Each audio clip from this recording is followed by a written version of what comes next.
Welcome to Hands-on ION, a video series for ION customers to help you get more value from your MXDR SIMs. Through this ongoing series, we'll highlight ION capabilities that will help you achieve your security goals while saving time. This video has chapters for each of the featured capabilities, so feel free to skip ahead to the section you're most interested in. Smart automation is an ION capability that enables highly tailored, automated responses for ION customers. With smart automation, you are in full control, defining precisely the scenarios in which the CDC is pre-approved to act, the scenarios in which we escalate to you for approval, and when we should never take action. Let's take a step back and consider the challenge in executing a response. When malicious activity is detected, fast response is key. That's true for every type of organization, regardless of the type of threat. Faster is better. Now, the specific response action to execute is going to depend on a range of factors. First, on the asset itself. What type of asset is it? How does it interface with your overall organization? How might taking it offline disrupt your business? And on the other hand, what would be the cost of not containing the threat? And then there's a range of organizational and preferences, logistical factors to consider. What is the risk tolerance of your organization? Who to involve for escalations and how to involve them. So working through all these factors systematically and quickly is key.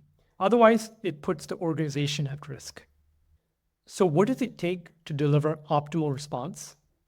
A clear prerequisite is having all that information we saw on the previous slide on hand. So the asset context, organizational context, and so on. That enables the accuracy and tailoring of responses, ensuring the correct response is executed where you as the customer define what correct is. And then to bring speed to every step of that process requires automation, meaning all that context and information needs to be captured and maintained within a machine-readable framework. ION has always had a highly tailored response framework. And as an ION customer, you will recognize the concepts shown on this slide. There's the environment mapping, which is a model of your IT environment, capturing especially the criticality of IT assets.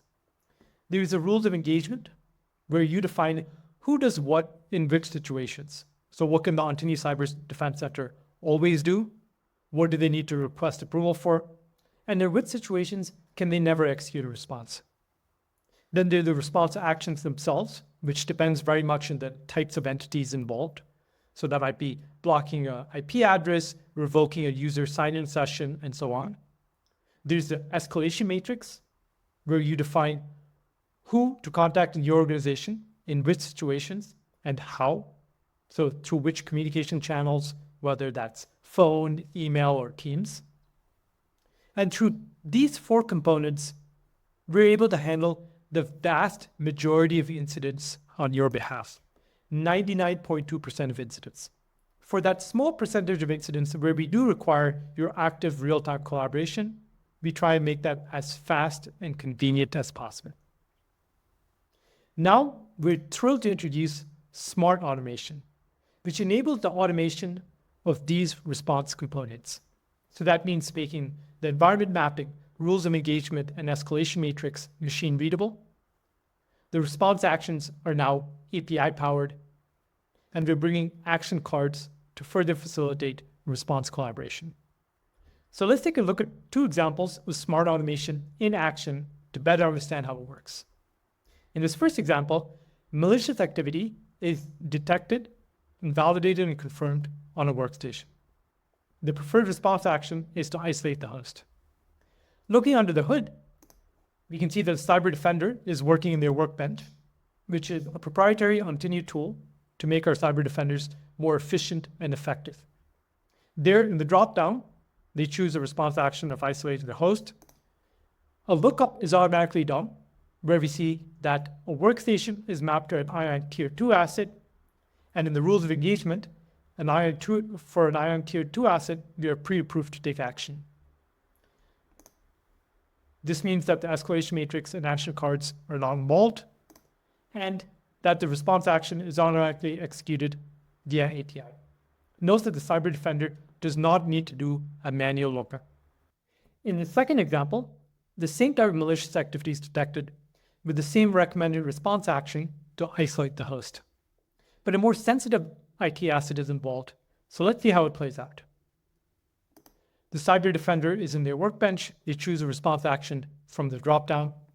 The same kind of lookup happens in the environment mapping, and here we see that a server is mapped to an ION Tier 1 asset, and for a Tier 1 asset, we need the explicit approval of the customer before executing a response action, meaning an escalation. And here's where we see the brand new capability of ION action cards, which facilitates the process of response collaboration. An action card has the recommended response action, all the context needed to inform that decision, things like the incident severity, the entities involved, and so on, and then 2 buttons to either approve or reject the recommended response action. To stay in full control, to be able to approve actions anytime, anywhere, from any device, without losing that speed of response, which is crucial. If the customer chooses to approve the action, then it's executed via API. Note again that doesn't require going back to the cyber defender and then them having to click a button. So let's get hands-on and have a look at how these components look within the product. In ION for Teams, you have a tab called Asset Tags Map. We know many of our customers have invested in tagging their devices on Defender for Endpoint. With this capability, you can conveniently map those Defender for Endpoint tags to ION tiers. The rules of engagement are now machine readable, enabling the automation of your response preferences. You continue to stay in full control, defining exactly the situations in which we are pre-approved to act, when we should escalate for your approval, and when we should never take action. In the updated machine-readable escalation matrix component, you'll find the escalation matrix as well as a new context management section. Using these, you define exactly who to collaborate with, in which situations, and how.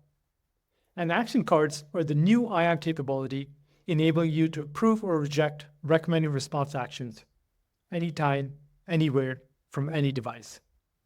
To get Smart Automation activated, please speak with your cyber advisor to set up the machine-readable environment mapping, rules of engagement, and escalation matrix. In 2025, we will be introducing a self-serve capability for these components, making it easier to manage and update. In terms of action cards, there's no specific activation that's required. The initial use case is to approve or reject a recommended response action, and in the future, we will add other actions. Now, in terms of the response actions themselves, please make sure to accept the latest app permissions. In Q3 2024, we introduced the response action of being able to revoke a user's sign-in, and we will continue to introduce further actions in 2025. The ION IQ Assistant is AI-powered, purpose-built for ION customers, and localized to customer security environments on the ION platform. We always tell customers, start with the ION IQ Assistant for any answers you need. It can get you answers to the types of questions that you would normally ask a human colleague for. Now, we ensure the accuracy of the ION IQ Assistant by tightly limiting the range of topics on which it'll answer questions. Now, beyond the fast and accurate answers, another perhaps less obvious reason to engage with the ION IQ Assistant is that it serves as direct input and feedback to our product management team. When you ask the question, you'll likely get an answer. In case you don't, our product management team is looking at exactly what your request is and seeing how we can incorporate that into the product in the future. Let's get hands-on and look at ways in which ION customers are already unlocking a lot of value using the assistant. One common topic for questions is security incidents. No surprise there. We see questions about recent high-severity security incidents. You can also get the assistant to summarize an incident by providing the incident ID. On the cost side, we see questions about past cost information as well as future projections. And on the prevention side, we see a lot of questions about specific vulnerabilities, as well as about things like attack surface reduction rules. So with the ION IQ Assistant, you'll get an answer in seconds. And if it's a security relevant question which the assistant cannot answer, then that's the most powerful feedback that you can give us. In terms of next steps, here's how to try it out. If you haven't already used the ION IQ Assistant, here's how to get it. Within the ION Advice channel, there's a tab called ION IQ Assistant. If you click there, you'll go straight to the prompt dialog box in which to enter your prompt. If you're using ION for Teams, there's a chatbot icon on the top right. You can click to get right to the prompt dialog box. So here's my suggestion. Hit pause on the video, open ION for Teams, and try asking the assistant, what are my high severity security incidents for the past 30 days? Or maybe ask, what is my cost trend? Detection coverage is an area that ION is continuously expanding on to better protect our customers. We'll first have a brief look at the framework that guides where we focus our detection efforts, and then we'll review new ION detections released in the most recent quarter. At the heart of our approach to detection engineering is the ION holistic coverage model, which our threat detection team builds and maintains. On the one side, they're looking at the evolving threat landscape, so TTPs, the top threats. And on the other side, we're looking at the coverage across 4 categories of protected assets: endpoints, identities, cloud, and network. We always start by assessing Microsoft detections and then look to augment that with custom ION detections. A key message here, and you'll see this in the slide, is that we leverage controls and logs well beyond Microsoft sources. In the most recent quarter, we continuously expanded our detection coverage across the 4 categories of protected customer assets. So on the endpoint side, we've augmented Microsoft Defender for endpoint detections with ION detections for Linux. In terms of identities, we've added 11 new detections with use cases for net new identity provider, Okta. On the cloud side, we are very much aware that ION customers leverage multiple public clouds. We've had AWS already, and we recently added Google Cloud Platform, GCP, and Google Workspace. On the network side, we can ingest firewall, proxy, and other logs to detect malicious activity. And overall, we've added 41 new detections, which totals to over 300 plus ION custom detections. In terms of next steps, here are some of the log sources you might be interested in ingesting to benefit from ION's custom detections. As always, we recommend speak with your designated cyber advisor who can guide you through this process. We have a couple of bonus topics to close out this edition of Hands-On ION. First is the Ontinue Defend Your Time podcast, hosted by Chris Taylor, which is all about maximizing your Microsoft investment. We know that's top of mind for ION customers. In a recent episode, we discussed AI breaches and the rise of passwordless security with our Chief Innovation Officer, Drew Perry. In previous episodes, we've discussed things like improving identity protection and how a security assessment was able to unlock $1 million in cost savings. You can find Defend Your Time on Spotify, Apple Podcasts, or wherever else you listen to your shows. Next, I'd like to highlight the Ontinue H1 2024 Threat Intel Report, published by our Advanced Threat Operations team. And this is based on what we see covering hundreds of thousands of endpoints. This most recent edition featured how threat actors are using older vulnerabilities to execute successful attacks. We profile some of the top ransomware groups, and we offer proactive measures that organizations can take to avoid successful attacks. The next Threat Intel report comes out in early 2025. And finally, I'd like to highlight the regular threat advisories that are published also by our Advanced Threat Operations team that go in your ION Advice channel. These cover monthly Patch Tuesdays as well as high-risk exploited CDEs. Thank you very much for joining for this inaugural edition of Hands-On ION. Keep an eye out for the next edition coming out early in 2025.